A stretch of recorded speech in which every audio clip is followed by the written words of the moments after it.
Muito tempo se passou depois do ponto final do último livro do Antigo Testamento.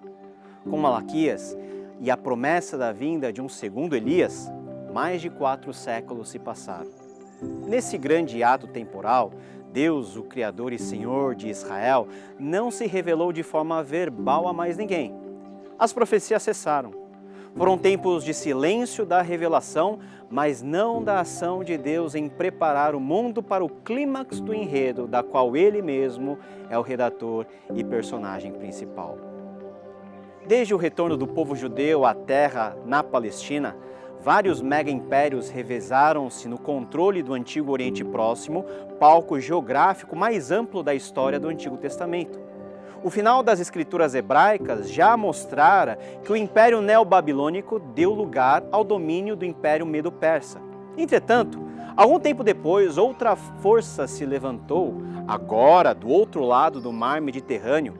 Alexandre o Grande terminou o trabalho de unificação das polis em um grande império, o Império Grego-Macedônico. Do Ocidente, no sentido oriental, esse império varreu tudo o que estava diante deles. De Atenas até as fronteiras do Paquistão e da Índia, Alexandre conquistaram um domínio de dimensões nunca antes vistas. Com Alexandre e a partir dele, os caminhos que ligavam todas as partes do império foram pavimentados. Os seus súditos começaram a viver um modo de vida a imitar os padrões gregos. A língua franca e os costumes foram sendo pouco a pouco modificados para uma forma mais grega de se viver. E isso bateu às portas da Judéia. A despeito de uma resistência do povo de Deus em não se misturar com os costumes pagãos, muitos judeus acabaram sucumbindo e aderindo a uma forma de viver paganizada. Nesse intervalo, o Império de Alexandre se desfez depois da sua morte e pouco tempo depois outro império entrou no cenário geopolítico, abocanhando tudo e mais um pouco daquilo que havia. Eram os romanos, que fizeram do Mediterrâneo seu Mare Nostrum e o mundo banhado por suas águas em seu Imperium. Nesse tempo, houve uma mudança importante. A Roma, que era uma república, agora sob o governo de Otávio Augusto, transformou-se em um império governado pelo seu imperador, o César, o senhor de todo mundo, considerado Deus vivo e filho dos deuses. Foi nesse tempo que tudo aconteceu. Quando César Augusto era imperador, em uma pequena cidade, Belém, nasceu uma criança que mudaria a história. Cumprindo as expectativas dos antigos profetas, o Messias nasceu. Aquele que fora ungido por Deus para restaurar todas as coisas, finalmente veio ao mundo. Mas o Messias não veio de forma como muitos imaginavam que chegaria. Ao invés do suntuoso palácio real, nasceu de forma humilde, tão humilde que se achou junto aos animais e pastores, sendo por eles honrado como o Salvador. Esse menino era especial. Diferente de todos que nasceram na história de Deus com seu povo, esse menino não era simplesmente filho de seus pais. Ele era o verdadeiro Filho de Deus. O anjo que trouxe a notícia a um jovem descendente da família de Davi disse que a sua noiva, a virgem, daria à luz não somente a uma criança especial, mas sob uma condição inédita. José, filho de Davi, não tema receber Maria como sua esposa, pois o que nela foi gerado procede do Espírito Santo. Ela dará à luz um filho e você deverá dar-lhe o nome de Jesus, porque ele salvará o seu povo dos seus pecados. Em outro evangelho, escrito alguns anos antes, Marcos registra algo revolucionário. Princípio do evangelho de Jesus Cristo, Filho de Deus. A palavra evangelho não foi usada à toa. Era, na verdade, uma palavra importante dentro do contexto da vida de Jesus. Essa palavra, que pode ser traduzida como boa notícia, consistia no anúncio que um arauto ou um emissário do próprio imperador fazia por todo o império com relação aos importantes acontecimentos de César, tais como as vitórias nas guerras ou o nascimento do seu herdeiro. Dentro do contexto em que os romanos empurravam goela abaixo de todos os povos a sua pax romana, tudo que dizia respeito ao poder quase divino de César era digno de ser chamado de boa notícia. César era tido como aquele escolhido pelos deuses para trazer paz à terra. E na periferia do império nasce Jesus, chamado de Cristo. Cristo é a palavra grega que traduz Messias, ou seja, aquele que é ungido. Jesus nasce e esse relato é anunciado não por hostes militares sob o estandarte romano, mas por anjos a humildes pastores, por Gabriel a uma jovem virgem de Nazaré. O Evangelho era a notícia que o verdadeiro rei, o Senhor, havia chegado. Mas Jesus veio para quê? Paulo, depois de algumas décadas, organiza seu resumo do propósito da vinda de Jesus. Ele fala sobre o Evangelho de Deus, o qual foi prometido de antemão por meio dos seus profetas nas Sagradas Escrituras, acerca do seu filho, que como homem era descendente de Davi e que mediante o Espírito de Santidade foi declarado Filho de Deus com poder pela ressurreição dentre os mortos, Jesus Cristo, nosso Senhor. Por meio dele e por causa do seu nome, recebemos graça e apostolado para chamar dentre todas as nações um povo para a obediência que vem pela fé. Esse Evangelho não é mais uma filosofia que busca extrair do ser humano o seu melhor, não. Por outro lado, o Evangelho nos condena por jogar luz sobre nossa condição de miséria diante de Deus. Mas por outro lado, a mesma luz do Evangelho nos ilumina para um caminho diferente, quando passamos a olhar verdadeiramente para Deus. E essa obra de ajuste e conversão dos nossos passos é feita em Jesus Cristo.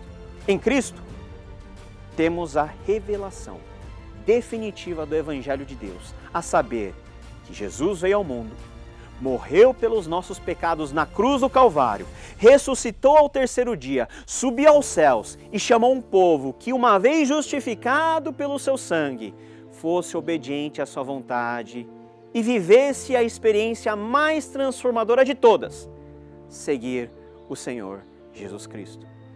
Jesus veio ao mundo e viveu 30 anos como um ser humano aparentemente normal. Entretanto, quando chegou o seu tempo, ele foi batizado por João, ungido pelo Espírito Santo, e iniciou 3 anos de ministério pregando o Evangelho e mostrando por meio de sinais e maravilhas o poder de Deus manifesto na boa notícia da sua vinda. Jesus chamou para si 12 homens e por quase 3 anos os ensinou que ele era o caminho, a verdade e a vida, sem o qual ninguém veria o Pai. Em outras palavras, o caminho pavimentado pelo Antigo Testamento agora recebia o Filho de Deus, que como verdadeiro homem e verdadeiro Deus, pisou em nosso mundo, vestiu nossas roupas, entrou na nossa história para nos redimir e nos libertar do jugo do pecado, daquele pecado que lá atrás nossos primeiros pais cometeram e que somos submetidos à escravidão. Jesus fez isso morrendo na cruz por nós. Em sua conversa com Nicodemos, Jesus disse ao velho professor: porque Deus tanto amou o mundo, que deu o seu Filho unigênito, para que todo que nele crer não pereça, mas tenha a vida eterna. Pois Deus enviou o seu Filho ao mundo, não para condenar ao mundo, mas para que este fosse salvo por intermédio dele. Salvação. Finalmente a salvação veio e em Cristo todos os que nele creem são gentilmente convidados a serem refeitos à imagem de Cristo como novas criaturas. Jesus de Nazaré não foi alguém que tinha a pretensão de ser, por meio de seus poderes naturais e sobre-humanos, alguém importante, um rei, dar o golpe sobre os romanos e tomar à força o reino de César. Não, ele era o Senhor verdadeiro que veio humilde para cumprir uma missão anterior ao trono. Ele veio para morrer. Jesus veio ser o sacrifício único e definitivo do qual toda a lei de Moisés se referia de forma tipológica. Jesus não veio para ser servido, mas para servir e para dar a sua vida em resgate de muitos homens. Jesus veio para salvar o seu povo. Ele veio para organizar todo o mundo e o cosmo bagunçado pelo pecado que entrara como intruso em nossa história com Deus. Mais uma vez, o apóstolo Paulo usa uma imagem poderosa para descrever isso.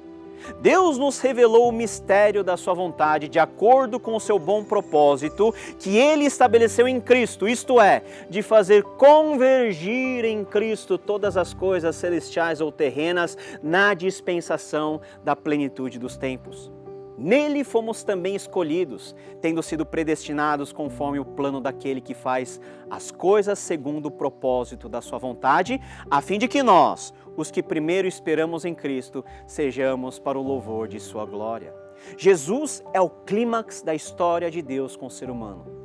É em quem o grande problema, a insolúvel crise da narrativa se resolve.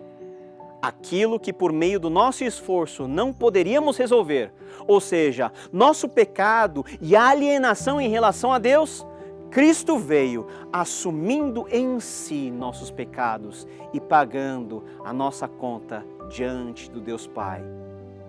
Nele e hoje somos justificados e considerados como dignos de receber a adoção como filhos de Deus. Sim, o Evangelho é sobre o Filho de Deus, que nos torna também filhos do mesmo Pai. A vinda de Jesus, sua morte e ressurreição, é a manifestação pública e universal do glorioso propósito de Deus em restaurar a criação perdida em seus pecados. Por amor ao ser humano que fizera de acordo com sua imagem e semelhança, Deus enviou seu próprio Filho para nos resgatar.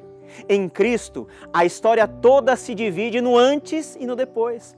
A cruz de Jesus é o marco para o qual todo o Antigo Testamento apontou e o ponto a partir do qual todo o povo de Deus, vivendo hoje, passa a fazer com que essa bendita história seja conhecida por todas as pessoas, até que ao nome de Jesus se dobre todo o joelho no céu, na terra e debaixo da terra e toda língua confesse que Jesus Cristo é o Senhor para a glória de Deus Pai. Como podemos participar dessa história da redenção? Duas coisas. Primeiro, ouça Jesus. O Senhor convida seu povo dizendo: venham a mim todos os que estão cansados e sobrecarregados, e eu lhes darei descanso. Tomem sobre vocês o meu jugo e aprendam de mim, pois sou manso e humilde de coração, e vocês encontrarão descanso para as suas almas, pois o meu jugo é suave e o meu fardo é leve. Não importa como foi a sua história particular até esse momento, Jesus pode transformar você. E em segundo lugar, invoque o nome de Jesus e creia nele. O apóstolo Paulo diz o seguinte: se você confessar com a sua boca que Jesus é Senhor e crer em seu coração que Deus o ressuscitou dentre os mortos, você será salvo. Pois com o coração se crê para a justiça e com a boca se confessa para a salvação. Como diz a Escritura, todo que nele confia jamais será envergonhado. Não há em Cristo diferença entre judeu e gentil, pois o mesmo Senhor é Senhor de todos e abençoa ricamente todos os que invocam, porque todo aquele que invocar o nome do Senhor será salvo. O Evangelho é o que Deus fez em nós por meio de Cristo Jesus. Isso é tão libertador. Quando somos alcançados por tudo que Jesus fez na história, entendemos que não mais temos o peso de, por nossas forças, construir uma grande torre e alcançar os céus. Não mais temos a penosa responsabilidade de assumir as rédeas de uma existência indomável. Não, em Cristo, ao participarmos de sua história, ao deixarmos que Ele viva em nós, podemos viver em simples obediência. Cristo nos aceitou e nos reconciliou com o Pai para que pudéssemos hoje viver como novas criaturas, não mais manchadas pelo que aconteceu no Éden, mas eternamente marcados pelo sangue puríssimo derramado no Calvário.